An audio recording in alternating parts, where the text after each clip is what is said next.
ఈరోజు శుక్రవారం. ఈ సందర్భంగా శుక్రుడిని ప్రసన్నం చేసుకోవటానికి, లక్ష్మీ కటాక్షాన్ని అందిపుచ్చుకోవటానికి ఎలాంటి పరిహారాలు పాటించాలో నేటి పరిష్కారాలు అనే అంశంలో పరిశీలిద్దాం.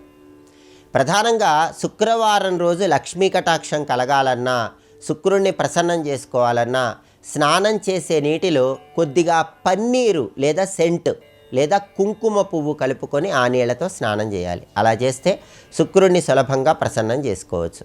అలాగే శుక్రవారం సందర్భంగా నానబెట్టినటువంటి అలసందలు అంటే బొబ్బర్లు గోమాతకు ఆహారంగా తినిపిస్తే కూడా శుక్రుడి అనుగ్రహం కలుగుతుంది.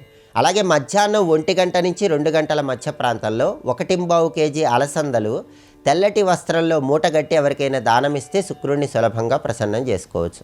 శుక్రుడిని ప్రసన్నం చేసుకోవడంతో పాటు లక్ష్మీ కటాక్షం సులభంగా కలగాలంటే శుక్రవారం సంధ్యా సమయంలో ఇంటి గుమ్మం దగ్గర ఒక ప్రత్యేకమైన దీపం పెట్టాలి.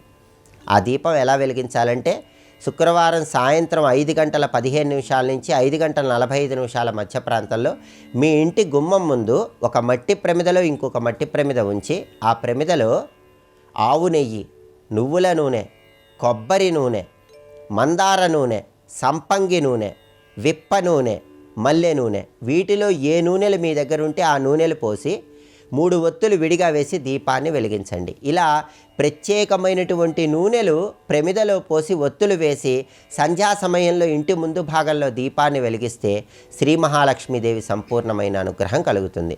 అలాగే ప్రధానంగా గోసేవ చేయటం ద్వారా శుక్రవారం రోజు లక్ష్మీ కటాక్షం చాలా సులభంగా కలుగుతుంది. సకల దేవతా స్వరూపమైనటువంటి గోమాతకి చందనము, అక్షింతలు కలిపినటువంటి నీటితో శుక్రవారం అర్ఘ్యం విడిచిపెట్టడం ద్వారా కూడా లక్ష్మీ కటాక్షం కలిగి ఆర్థికంగా మంచి పురోభివృద్ధిని సాధించవచ్చు. అలాగే శుక్రవారం రోజు ఏనుగులు తొండంతో నీళ్లు తీసుకొని అభిషేకం చేస్తున్న గజలక్ష్మీదేవి చిత్రపటం కానీ, అష్టలక్ష్ముల చిత్రపటం కానీ, కుడి చేత్తో బంగారు నాణ్యాలు వర్షిస్తున్నటువంటి ధనలక్ష్మీదేవి చిత్రపటం కానీ, ఈ మూడింటిలో ఏ చిత్రపటానికైనా సరే గంధం బొట్లు, కుంకుమ బొట్లు అలంకరించిన తర్వాత మల్లెపూలతో పూజ చేస్తూ ఓం భువనేశ్వరి అయి నమః అనే మంత్రాన్ని 21 సార్లు చదవండి.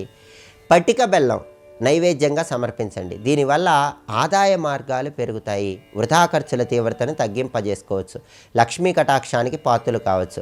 అలాగే శుక్రవారం సందర్భంగా ఎవరికైనా సరే కస్తూరి దానం ఇస్తే చాలా మంచిది.